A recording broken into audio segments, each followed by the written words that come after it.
Graça e paz da parte do Senhor Jesus a todos que fielmente guardam a sua palavra e que amam e aguardam a vinda do nosso Senhor Jesus Cristo, para os quais estão reservada a coroa de justiça. Caríssimos irmãos, estamos aqui para mais uma lição da EBD resumida. Lição de hoje, lição 12, de 20 de dezembro de 2020, cujo título diz o seguinte: a rotina em excesso é a porta da solidão. Temos como texto áureo a passagem de Mateus capítulo 6, versículo 21, que diz o seguinte: porque onde estiver o vosso tesouro, aí estará também o vosso coração. A verdade aplicada diz o seguinte: a falta de fé no cuidado divino nos lança nos moldes desse mundo e perdemos a nós e aos nossos na correria desta vida. O texto de referência está em Mateus capítulo 6, versículos 25, 26, 33 e 34. Assim diz a palavra de Deus: por isso vos digo, não andeis cuidadosos quanto à vossa vida, pelo que haveis de comer ou pelo que haveis de beber, nem quanto ao vosso corpo, pelo que haveis de vestir. Não é a vida mais do que o mantimento e o corpo mais do que o vestido? Olhai para as aves do céu, que nem semeiam, nem cegam, nem ajuntam em celeiros, e vosso Pai Celestial as alimenta. Não tendes vós muito mais valor que elas? Mas buscai primeiro o reino de Deus e a sua justiça, e todas essas coisas vos serão acrescentadas. Não vos inquieteis, pois pelo dia de amanhã, porque o dia de amanhã cuidará de si mesmo, basta a cada dia o seu mal. Poderoso Deus e eterno Pai, em nome de Jesus, pedimos graças nessa manhã, para que possamos transmitir de maneira poderosa e com sabedoria a lição deste dia, e que o Senhor possa trazer entendimento aos corações daqueles que ouvirem. É o que te pedimos nessa manhã, já te agradecendo, no nome de Jesus. Amém. Prezados irmãos, esse título, ele me deixa meio perplexo, que diz que a rotina em excesso é a porta da solidão. Mas seria apenas a rotina que leva à solidão? A porta de entrada para a solidão? É óbvio que não, né? A solidão ela tem várias facetas. Tem pessoas que caem na solidão por escolhas mal feitas. Tem pessoas que caem na solidão por desprezo da própria família, de um determinado grupo. Então, são vários os motivos que podem levar alguém à solidão. Mas como o texto vem tratar de um aspecto relacionado à rotina, nós vamos tentar dissecá-lo da melhor maneira possível.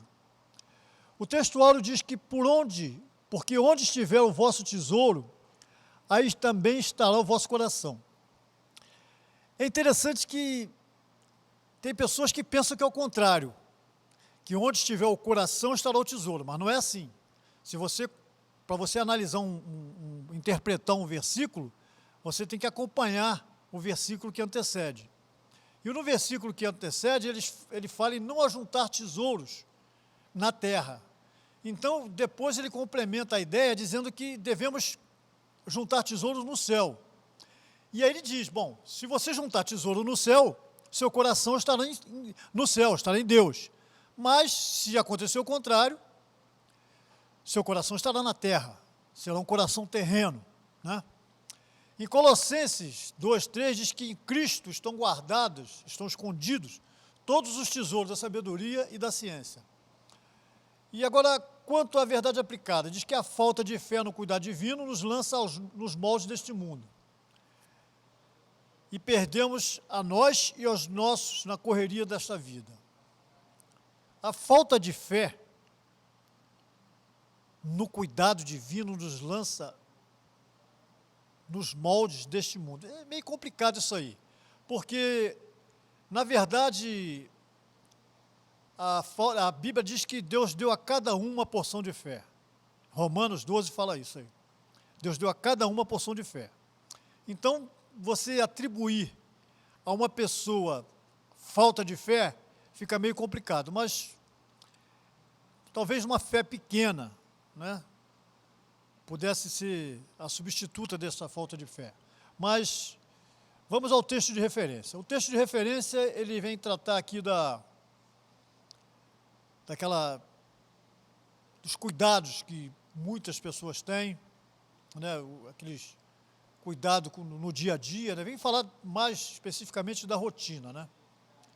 E nesse texto, ele diz o seguinte, ele faz uma colocação em que tudo que nós fazemos no nosso dia a dia é como se não adiantasse, né? Como se as nossas preocupações de nada adiantam. E ele faz várias comparações, faz com as aves do céu, faz com lírios, né? E assim vai. E existem razões, né, nesse texto que nos induz a não nos preocupar.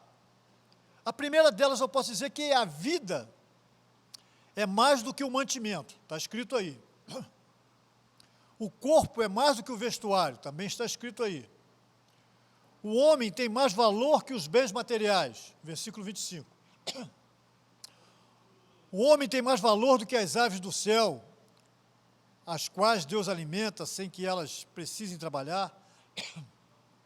E um detalhe também, que nós vemos nesse texto, que a preocupação não consegue mudar o corpo. Tem gente que tenta mudar o corpo de tudo quanto é jeito, mas uma das formas que você não precisa para mudar o corpo é a preocupação. Tem gente que tenta mudar o corpo com regimes e etc. e tal. Mas uma das formas que você não precisa é a preocupação. O texto também diz que os homens são melhores que as plantas, que não se preocupam com o seu vestuário. Então, a preocupação é inútil e chega a ser até pecaminosa. E não deve ser tolerada. Por que pecaminosa? Porque a preocupação, ela acaba sendo sinônimo de incredulidade. E isso, incredulidade é pecado, né? E outra coisa, a preocupação acaba gerando doenças. Tem pessoas que têm doenças em razão de preocupações. Mas vamos lá. Aqui logo aparece aqui a figura, né, de uma senhora aqui, que tudo indica é a pessoa que é vítima dessa solidão. Mas o texto está dizendo, o título diz que a rotina em excesso seria a porta de entrada para a solidão. O que vem a ser rotina, né? O que nós chamamos de rotina? Rotina é tudo aquilo que nós fazemos de maneira repetitiva. É até chato de falar, mas na igreja existem muitas rotinas. Existem partes da liturgia que ela acaba sendo também rotineira. Mas, contudo, com toda essa repetição litúrgica, nós temos uma esperança nos cultos, que é a parte em que vem a palavra de Deus. Essa não se repete. Ainda que ela se repita, que se repita um texto bíblico, nós temos certeza de que existe uma renovação, existe uma diversidade de interpretação e de aceitação daquilo, de alcance. Às vezes uma palavra, eu, por exemplo, já preguei numa mesma passagem várias vezes e com perspectivas diferentes. Então, nós temos que estar atento a isso aí, porque pode ser que na igreja também nós passemos a ser vítima dessa rotina, ou rotina litúrgica, ou rotina de relacionamentos, né? Agora, vamos, aqui no capítulo 1, diz que a visão da rotina em Eclesiastes. Ele começa a falar muito sobre esse livro, que, segundo informações mais sensatas, dizem que foi de autoria de Salomão. E quando se trata de Salomão, nós temos que entender sob que perspectiva ele escreveu esse livro. Vocês reparem que existe um termo chamado debaixo do sol, no livro de Eclesiastes. Se não me falha a memória, ele aparece 31 vezes. É a perspectiva que Salomão escreveu o livro. Debaixo do sol, na verdade, ele está dizendo o quê?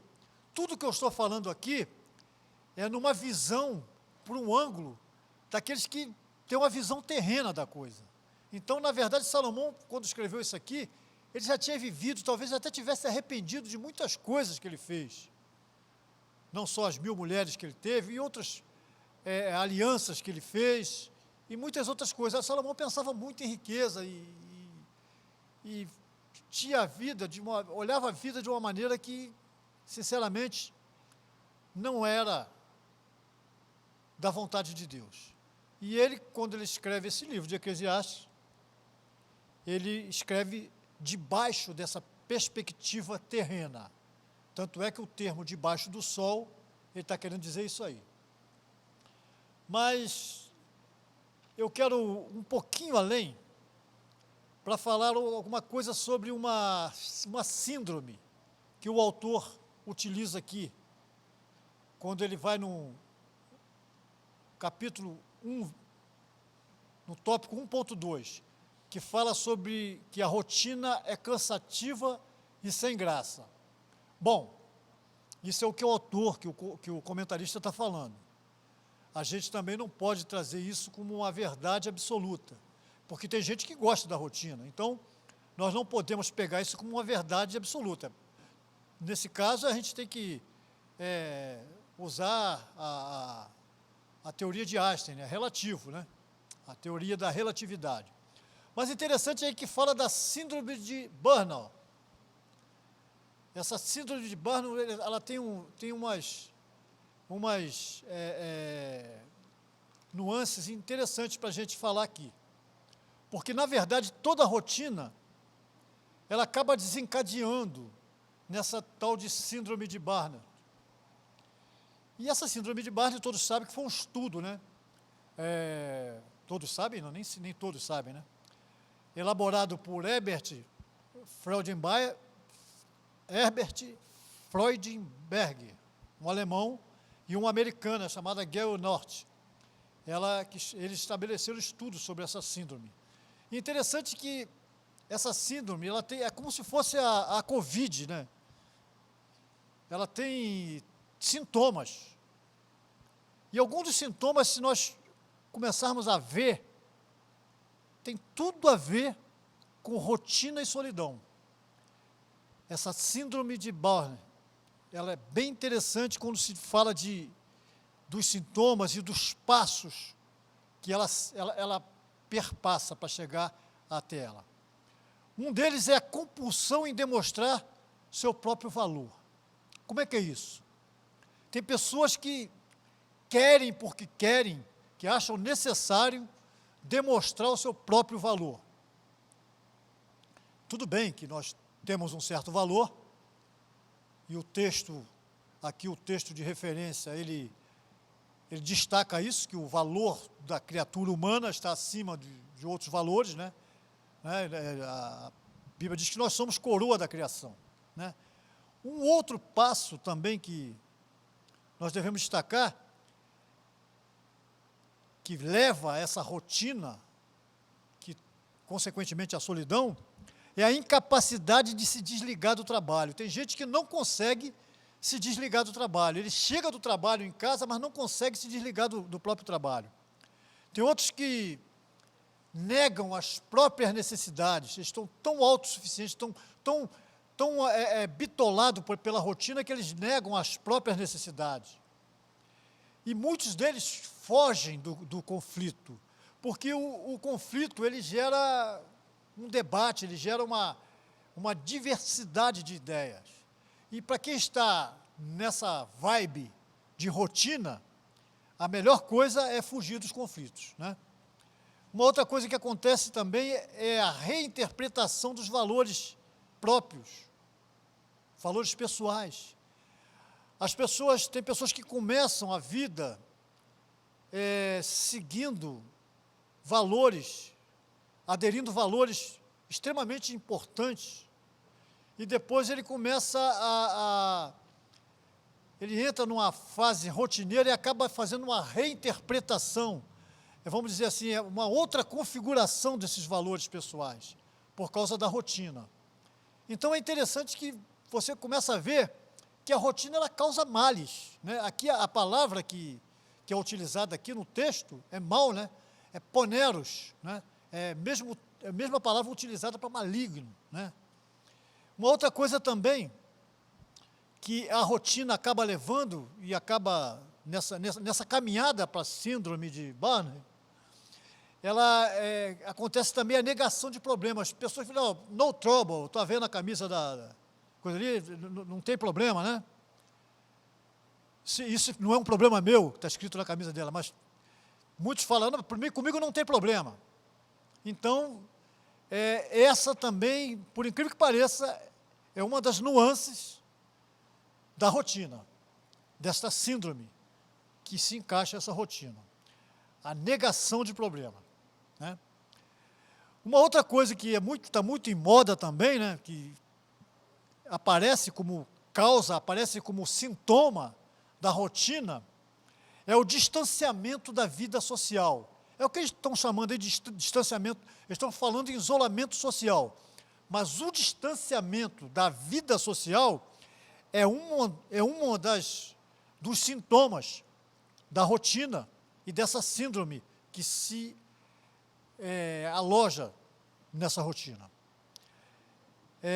Uma outra coisa também que acontece é aquelas mudanças estranhas de comportamento. Quando você vê uma pessoa muito enveredada por rotinas, ela acaba tendo mudanças de comportamento. Ela acaba, você observa que, assim, no convívio, você vê que ela muda, como se fosse um camaleão, se adequando ao ambiente, ou às vezes até inadequando ao ambiente, né? Uma outra coisa também, um outro passo, um outro sintoma dessa rotina, desse aspecto rotineiro, é a despersonalização. O que é despersonalização? O radical D significa tirar, né, arrancar, ser desprovido. Então, tem pessoas que perderam essa personalização em virtude dessa síndrome, em virtude dessa rotina que eles aderiram para suas vidas, né? E um outro sintoma também, ainda das vítimas da rotina, é o chamado vazio interno. Esse vazio interno, ele é muito citado aqui em Eclesiastes, que foi o que aconteceu com Salomão. Na verdade, Salomão chegou àquele ponto, ele tinha um vazio dentro dele. Ele não tinha mais nada que trouxesse prazer para ele, né? E, por fim, né, a depressão, que é uma doença psicossomática, né? Psicossomática, é bom que se esclareça que psique é alma, soma corpo. Psicossomática são doenças da alma que reflete no corpo, né? Então, a depressão é uma dessas doenças, né?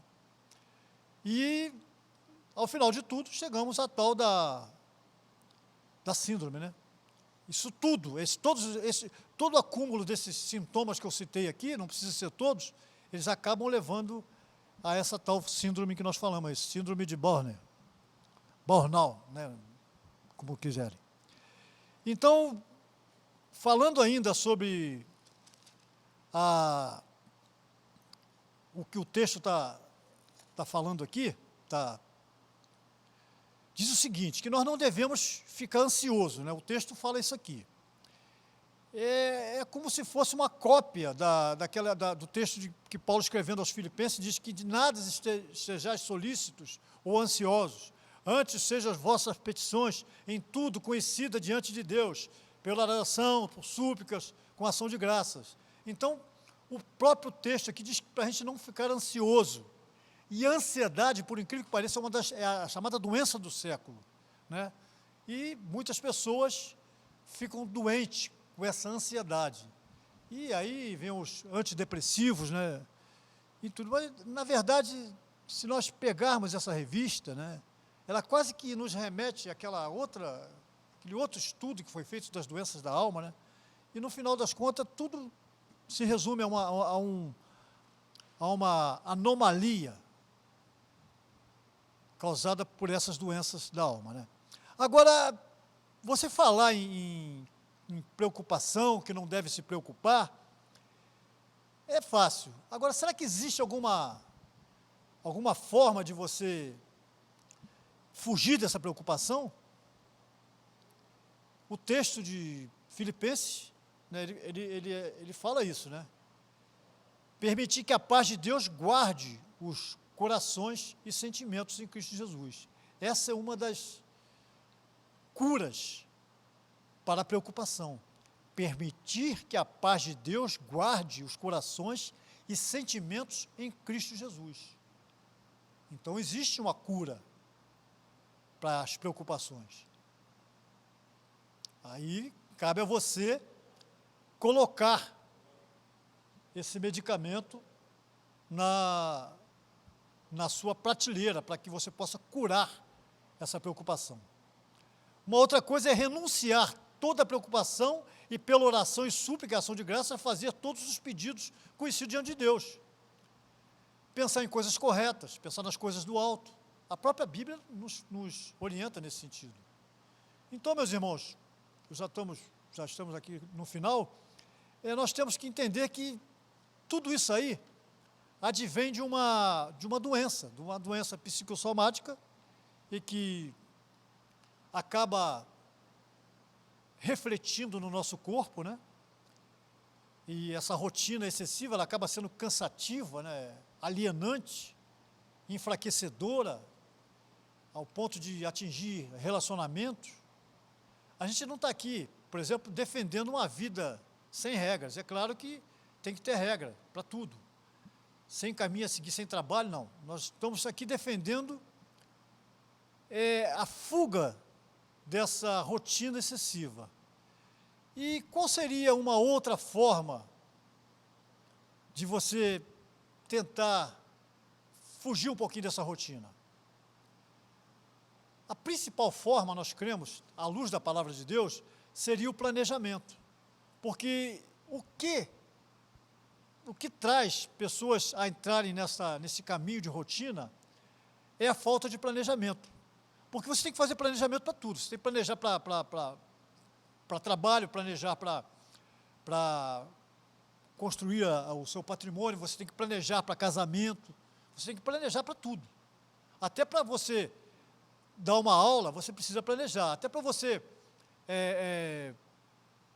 se apresentar como levita na casa do Senhor, você tem que fazer um planejamento. Então, a Bíblia diz o quê? Que em Lucas 14, 28, fala que qual o homem que vai edificar uma casa sem antes fazer os cálculos de quanto vai gastar? Qual o líder de exército que vai a uma batalha sem antes calcular quantos inimigos tem para enfrentar? Então, na verdade, uma outra forma também de você burlar essa rotina seria você se adequar mais aos planejamentos de tudo aquilo quanto você fizer. Que isso aí tem previsão bíblica para isso, né? E, no mais, é você meditar na palavra de Deus, porque ela vai, sem sombra de dúvida, trazer solução ou trazer luz para que você possa entender como fugir, como curar-se desse mal que é a rotina excessiva. Assim, meus irmãos, eu agradeço a oportunidade, no nome de Jesus. Amém.